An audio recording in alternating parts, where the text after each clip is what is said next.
Right, so integrity. That was Keir Starmer's big word, wasn't it? The lawyerly promise to rise above the sleaze, wipe the floor of Westminster clean, and give us politics we can actually respect again.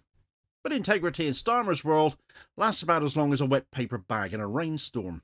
Because now his director of political strategy, Paul Ovenden, a man planted right at the heart of Number 10, has resigned in disgrace after his vile remarks about Diane Abbott finally surfaced.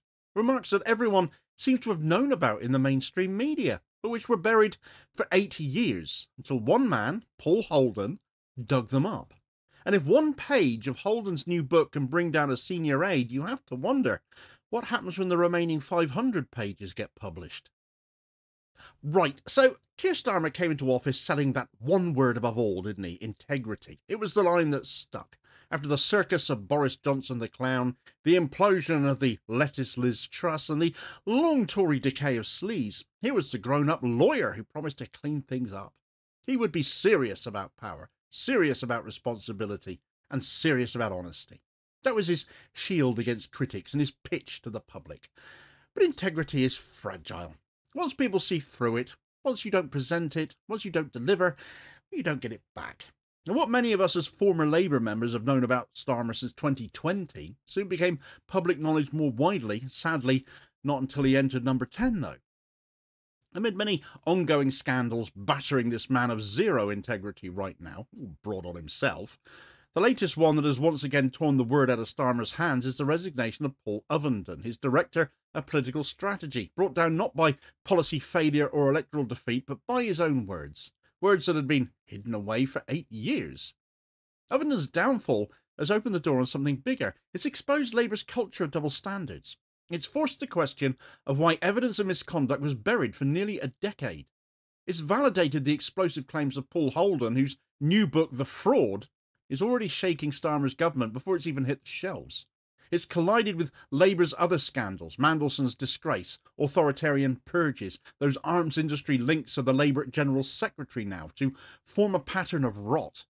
It's also going to be amplified further by the symbolism of Liverpool, not because Starmer today is trying to bury these scandals beneath an announcement over the Hillsborough law, and not just because Labour's annual conference is coming from there as well in a couple of weeks' time, but where a counter-conference is about to indict Labour more ferociously than the official one can ever praise it, not least because Paul Holden himself is taking part in it.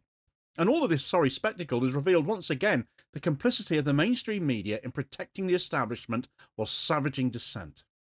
This is not just one man's career ending, though that very much appears to be where we are heading now. It is the first crack in the mask of integrity that Starmer built his entire project upon. Integrity is the very foundation upon which he built absolutely everything he said he stood for. So if that falls apart, the whole house of cards comes down with it. And cracks, once they start, they only widen. And he's now learning that to his cost, and not even Morgan McSweeney may be able to save him now. The bare facts of this latest Starmer mess are quite straightforward, though. In 2017, Paul Ovenden made sexually explicit and racist remarks about Diane Abbott in an internal Labour Party communications forum. He reduced Britain's first black woman MP, a woman who has endured crushing racist abuse on a scale no other MP has ever faced, to a crude punchline in a puerile game. Labour likes to attack progressiveness as so-called sixth form politics, but this behaviour came straight out of a college common room. Abbott herself described the comments as very unpleasant. That understates it, but then she is rather polite about such things. They were degrading, though. They were racialised. They were misogynistic. Now here's the part that matches. Ovenden wasn't disciplined. He wasn't suspended. He wasn't even publicly named. He carried on, and he didn't just carry on, he climbed. Because he was the right faction to be undermining the then Corbyn project. By the time Keir Starmer entered Downing Street in 2024, Ovenden had been promoted from a junior position, then as he was, to Starmer's Director of Political Strategy, sitting at the very heart of power. Contrast that with what happens to Labour members and MPs on the left. Councillors being expelled for retweeting slogans, MPs suspended for appearing on the wrong panel, Jewish socialists hounded out for criticising Israel. Diane Abbott herself was suspended not once but twice. In each case, the punishment was swift, public and merciless. So what do we learn? We learned that loyalty bought protection in Starmer's Labour. Ovenden was shielded because he was useful to Starmer's machine. Abbott was punished because she wasn't. The culture of integrity Starmer promised was nothing of the sort. It was a culture of double standards. Protect the loyal, purge the dissenters, elected or not. Shield those on the inside, sacrifice those on the margins. And it isn't just factional, it's racialised and gendered. A black woman MP is degraded and her abuser promoted. Meanwhile, she herself gets suspended. That isn't bad luck, it's a reflection of who is valued and who is expendable inside Starmer's Labour. Ovenden's abuse of Abbott and the trajectory of his career are the clearest window we've had into the hypocrisy at Labour's core. But there's a second question. Why now? Why 2025? Why not in 2017 when the remarks were made and Ovenden was in a junior post? Why not in 2020 when Starmer actually became leader if he's so full of integrity? But he's full of something. Why not in 2024 when he became Prime Minister, if not then? The answer's simple. Inside Labour, the leadership had every incentive to bury it. Ovenden was loyal, and loyalty mattered more than principle. He was part of the machinery that secured Starmer's control. He was not going to be sacrificed, and even now some unnamed Labour mouthpieces are braying that he still shouldn't have been sacked, or been allowed to resign, as the case may be. The Labour right, they truly are such delightfully lovely people, aren't they? But the media's role in this is worse, because they knew all about it too. Insiders and journalists were aware of Ovenden's comments, yet they stayed silent. For 8 years, they have stayed silent. Compare that to how Corbyn was treated. Every dubious Facebook like, every out-of-context photo, every wreath, every tweet splashed across the front pages, amplified into national crisis day after day. The press shouted itself hoarse at Corbyn, camped out on his doorstep. At Starmer's people, it whispers nothing, though. This isn't a watchdog press. This is a guard dog for the establishment. Stories that damage the left are amplified. Stories that damage the centre or the right, the establishment-friendly sorts, are buried until it's safe to publish, or they have no choice because an actual journalist outside of their Westminster clique with real integrity ends up doing their job for them. That's not journalism, it's stenography. That's journalism as management. And the proof is in the cause and effect. Ovenden's resignation didn't come because the Guardian or the Times dug in. It came because Paul Holden decided to print the evidence in his book, The Fraud. Holden publishes a short excerpt, Ovenden falls. It really is that simple. That silence, that 8 years of complicity, is itself a scandal.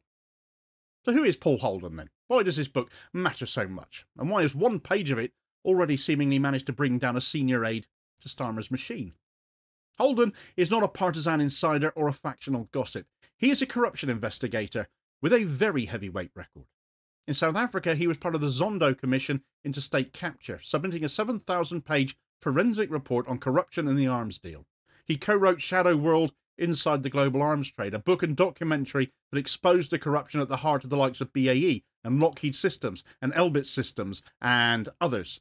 He had made a career out of following the money, exposing dark networks and presenting evidence that stands up in court. So when Holden calls Labour under Starmer a fraud, it's not bluster. It's going to be backed up by documents and testimony and thorough investigation. His book is called The Fraud, Keir Starmer, Morgan McSweeney and the Crisis of British Democracy, to give it its full title. And it argues that Labour's transformation wasn't natural, it was engineered. A small faction around Morgan McSweeney and Labour together plotted to undermine Corbyn, flooded the party with dark money and centralised control. They weaponised anti-Semitism not to protect Jewish people, but to silence the left. They used dossiers and hackings and anonymous smears. They concealed funding and manipulated party structures. In other words, Starmer's rise wasn't clean politics, it was fraud dressed up as integrity. And the Ovenden resignation proves that point. A single page of Holden's book seemingly has already toppled a senior figure. If that's what one page of this book can do, what's going to happen when the rest of it's released then? The Ovenden scandal didn't fall into a vacuum either. It landed on a government already staggering under its own contradictions as the bill for their lack of integrity comes due. Peter Mandelson, longtime ally and fixer, forced to resign after Epstein emails came out. Labour's authoritarian streak drawing fire for suspending MPs and members for the mildest pro-Palestine remarks. And most explosively, in my view, since I covered this yesterday in another video, the revelation that Labour's General Secretary has financial links to an Israeli arms lobbying firm at the very moment Israel faces genocide charges in The Hague, and a UN commission today officially announces they have found Israel guilty of genocide. Each of these stories on its own could be dismissed as an embarrassment, but together they all form a pattern here, a pattern of sleaze, of hypocrisy, of complicity and authoritarianism. They don't look like accidents, they look like symptoms, and that is exactly what they are. Symptoms of the very fraud Holden is going to be describing in his book. The narrative of integrity is collapsing under the weight of evidence. Now add in the timing of all this, though. Labour is about to hold its official conference in Liverpool at the end of this month. Starmer is going to want to look statesmanlike to project his authority. Fat chance in light of all this sunshine. And in the reddest city in the country, he's got a brass neck too. But across town, a different stage is being set. The Your Show event is staging a counter-conference, if you will, and one of its headline panels just happens to be called The Fraud, Labour's Crimes, and the Right Kind of Jew. And on that panel will be Holden himself, along with Jenny Manson of Jewish Voice for Labour, Martin Abrams, the Jewish ex-Labour councillor who else this past week defected to the Greens, and Stephen Kapos, the activist and Holocaust survivor. For years, Starmer's weaponised anti-Semitism to purge the left, silencing Jewish critics while elevating those who toe the line as the right kind of Jew. Now Jewish voices themselves, including a Holocaust survivor at that, are going to be giving Starmer the treatment from just across town. The optics of this are going to be devastating. Starmer in a conference hall talking about integrity, and across town, Jewish critics and survivors holding up the receipts of his deceit. It's an event you do not want to miss, therefore. It's going to be far more interesting than the conference, isn't it? Broadcast online, as it will be for everyone to be able to see. Shameless plug time. Check out yourshow.uk for more details. I know which stage deserves to be remembered the most. And Liverpool isn't just any city, of course. It's a city scarred by establishment betrayal. From the lies of Hillsborough to the Sun boycott, a city with a radical streak, hostile to Starmer's machine, steeped in pro-Palestine activism, a city where a counter-conference feels like the real debate, while the official one just looks like a pantomime. This is political theatre at its sharpest, and Starmer's Labour is on the wrong side of it as usual. And through it all, the role of the media will loom large, because the Ovenden scandal isn't just about what he said, it's about who kept it buried. The same press that crucified Corbyn's Labour over trivia buried direct evidence of misogyny and racism inside Starmer's faction. For 8 years, that isn't failure. That's complicity. It's the press acting as a watchdog, not as a watchdog, but as a gatekeeper. Protect the establishment and savage the dissenters. And this points to the biggest stakes. If Holden is right, and with his reputation I have zero doubt he absolutely is, Labour's rise wasn't just hardball politics, it was fraud, manipulation, dark money, cover-ups. And if one of the two main governing parties can be captured like that, then what's left of democracy in this country? History gives plenty of warnings. John Major's Conservatives rotted under sleaze until they were swept away. Boris Johnson was finished by Partygate, the lies too obvious to forgive. Tony Blair never recovered from Iraq reputationally, his legacy permanently stained by deceit, though he still won't go away, of course. But each time the leader fell, each time trust in politics took another hit, each time the scar grew deeper. Starmer promised integrity. What he's delivered is hypocrisy, sleaze and authoritarianism, and now the receipts are just going to keep on rolling in. Paul Ovenden's resignation is not the end, it's the beginning. It's the crack in the mask. Holden's book will almost certainly widen that. But could it actually be what finally finishes Starmer? Well, the Your Show counter-conference in Liverpool will hammer it wide open, that's for sure. The silence of the press has already been exposed, and the question now isn't whether more will fall, it's how high the fraud goes and how long Starmer can keep pretending before his whole facade collapses.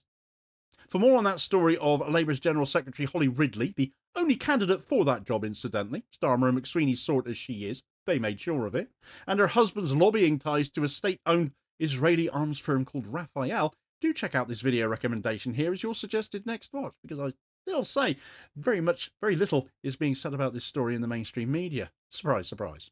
Please do also hit like, share and subscribe if you haven't done so already, so as to ensure you don't miss out on all new daily content, as well as spreading the word and helping to support the channel at the very same time, which is of course very much appreciated. Holding power to account for ordinary working class people as I do, and I will hopefully catch you therefore on the next vid. Cheers folks.